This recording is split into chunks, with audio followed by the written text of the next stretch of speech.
Gen Z आंदोलन का खूब फायदा उठाया कांग्रेस और राहुल गांधी ने। पूरे मॉनसून सत्र के दौरान भारतीय जनता पार्टी भयभीत दिखी और कांग्रेस उत्साहित। नमस्कार, मेरा नाम है सिमरनजीत सिंह। भारत की राजनीति परिवर्तन के दौर से गुजर रही है। बचपन में हम सुना करते थे कि हर 12 साल पर युग बदल जाता है, युग परिवर्तन होता है। तो क्या सच में 12 सालों के बाद युग परिवर्तन हो रहा है? मोदी सरकार के 12 साल पूरे हो चुके हैं। तो क्या अब कांग्रेस का या राहुल गांधी का युग आने वाला है? और अगर कांग्रेस का युग आने वाला है तो पश्चिम बंगाल में ऐतिहासिक रूप से भारतीय जनता पार्टी की विजय कैसे हो गई, भारतीय जनता पार्टी की सरकार कैसे बन गई? यह सवाल भी आपके मन में आएगा। हम इस पर बात भी करेंगे। लेकिन सबसे पहले आपको बता दें, भारत के प्रधानमंत्री नरेंद्र मोदी और भारत के गृह मंत्री अमित शाह, जिन्हें कथित तौर पर चाणक्य कहा जाता है, और मोदी को देश ही नहीं दुनिया का सबसे लोकप्रिय नेता बताया जाता है। भारतीय जनता पार्टी को विश्व की सबसे बड़ी पार्टी बताई जाती है। आरएसएस को विश्व का सबसे बड़ा सांस्कृतिक संगठन बताया जाता है। मतलब चारों तरफ से मजबूती ही मजबूती। लेकिन इस बार जो मजबूती कांग्रेस और राहुल गांधी में दिखाई दी, खासतौर पर संसद में, उसने कई राजनीतिक पंडितों को चौंका दिया है और अलग अलग लोगों को विश्लेषण करने पर मजबूर कर दिया है। देखिए, राजनीति में चुनाव कई तरीके से लड़े जाते हैं। हम कह दें कि राजनीति में जो लड़ाइयां होती हैं वो कई तरीके से लड़ी जाती है। एक तो चुनावी मैदान में भी होती हैं, न्यूज चैनलों के डिबेट में भी लड़ाइयां होती हैं, और एक लड़ाई नैरेटिव की भी लड़ी जाती है।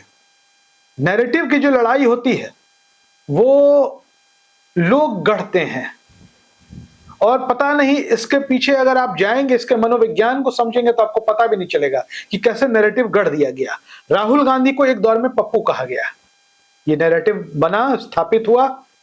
लेकिन आज के दौर में, आज की तारीख में राहुल गांधी की गिनती भारत के उन नेताओं में हो रही है जो इस देश के युवाओं के भविष्य की उम्मीद की किरण है। 12 साल पहले की जो पीढ़ी थी उसके दिमाग में हिंदू मुसलमान ज्यादा चलता था। आज की नई पीढ़ी जो है उसके दिमाग में शिक्षा है, स्वास्थ्य है, सुविधाएं हैं, देश की अर्थव्यवस्था है। वो राजनीति की कपोल कल्पित कहानियों को सुनने के मूड में नहीं है। आपके फर्जी आंकड़े डेटा को वो 1 मिनट में खारिज करता है। आप कहीं का ककरी कहीं का मचान बांधेंगे, वो सुनने को तैयार नहीं है। ये जेनजी है आज की। जेनजी का आंदोलन चल रहा था। कॉकरोच जनता पार्टी और उसके नेता जंतर मंतर पर बैठे हुए थे। सोनम वांगचुक की भूख हड़ताल भी चल रही थी। राहुल गांधी और कांग्रेस पार्टी बहुत रणनीतिक ढंग से इस आंदोलन के साथ साथ भी थे, दूर दूर भी थे।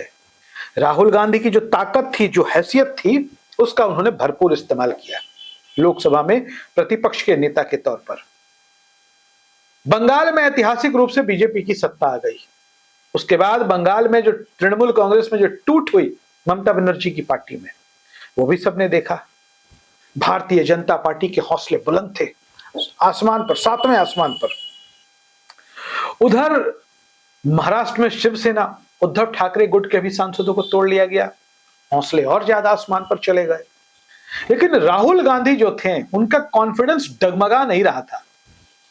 राहुल गांधी के दिमाग में यह बात थी या बैठा दी गई थी कि ये जो लोग छोड़ छोड़ करके भाग रहे हैं दोबारा जीतने वाले नहीं है।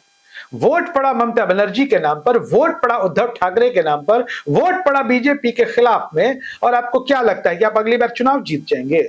ऐसा कई उदाहरण देश में रहे हैं। ऐसे लोग चुनाव जीत नहीं पाते हैं। जेनजी जो है वो पूरी तरीके से आज की सत्ता और व्यवस्था के खिलाफ दिखाई दे रही है। राहुल गांधी ने इसका भरपूर फायदा उठाया। सदन की कार्यवाही आपने देखी। राहुल गांधी और कांग्रेस के नेतृत्व में विपक्ष ने खूब जबरदस्त दबाव बनाया। दबाव नीट पेपर लीक का मामला भी था, अयोध्या में चंदा चोरी का मामला भी था, और कई मुद्दे, E20 के मुद्दे भी सब सामने आने लगे, और खूब विरोध हुआ।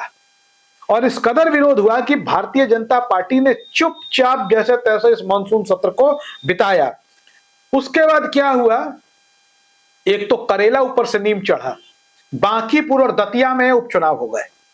बांकीपुर भाजपा के राष्ट्रीय अध्यक्ष नितिन नवीन की सीट, ऐतिहासिक रूप से भाजपा वहां हार गई, प्रशांत किशोर जीत गए। दतिया मध्य प्रदेश के बड़े दिग्गज भाजपा नेता नरोत्तम मिश्रा का इलाका, कभी गृह मंत्री होम मिनिस्टर हुआ करते थे, वहां भी कांग्रेस जीत गई। बस फिर क्या था, बीजेपी बैकफुट पर जाने लगी थी।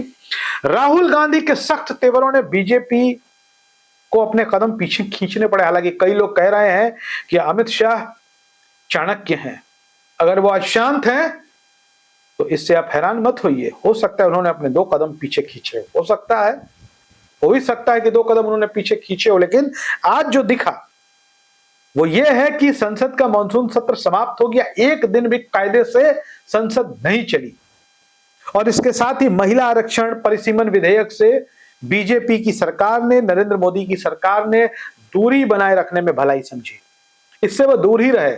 दूसरा, एफसीआरए बिल को लेकर के बड़ी चर्चा थी, इसको संसद की स्थायी समिति को भेज दिया गया, मतलब बस सत्र को निकाला गया। विपक्षी एकता बड़ी मजबूत दिखी। सबको अनुमान था कि जो डीएमके है, चूंकि कांग्रेस ने थलपति विजय की पार्टी को समर्थन दे दिया तमिलनाडु में, ऐसे में डीएमके सत्ता का साथ दे सकती है। लेकिन जो राजनीतिक दल वैचारिकी पर आधारित होते हैं वो कहां इधर उधर जाएंगे। डीएमके ने भी भाजपा से घनघोर दूरी बनाई, वो विपक्ष के साथ ही दिखाई पड़े। मतलब कि जो उम्मीद थी कि वो टूट जाएंगे, टूट नहीं सके। भाजपा को ऐसा लग रहा था कि डीएमके शायद हमारे साथ आ जाए, लेकिन डीएमके साथ नहीं आई। थलपति विजय की पार्टी को समर्थन कांग्रेस ने किया है, लेकिन डीएमके ने शायद समझा होगा कि क्यों किया है। ऐसे में अब आपको बता दें कि समाजवादी पार्टी, जो उत्तर प्रदेश देश के सबसे बड़े सूबे की पार्टी है, जिनके 37 सांसद हैं इस देश में, उन्होंने बड़ा मजबूत रोल निभाया इस बार के सत्र में। अखिलेश यादव राहुल गांधी के साथ इस तरीके से दिखाई पड़ रहे थे जैसे दोनों भाई हों, सगे भाई हों दोनों। और राहुल गांधी सदन के बाहर, सदन के भीतर, प्रधानमंत्री आवास के बाहर जब जब प्रदर्शन करते थे, विरोध करते थे, अखिलेश यादव उनके साथ दिखाई पड़े। तो मिला जुलाकर संसद का जो मॉनसून सत्र समाप्त हुआ, उसमें कांग्रेस के नेतृत्व में विपक्ष भारी पड़ती हुई दिखी। सत्ता पक्ष यानी भारतीय जनता पार्टी कमजोर दिखाई पड़ा। भारतीय जनता पार्टी और केंद्र की सरकार बैकफुट पर दिखाई पड़ी। राहुल गांधी, कांग्रेस और तमाम विपक्षी दल फ्रंट फुट पर दिखाई पड़े।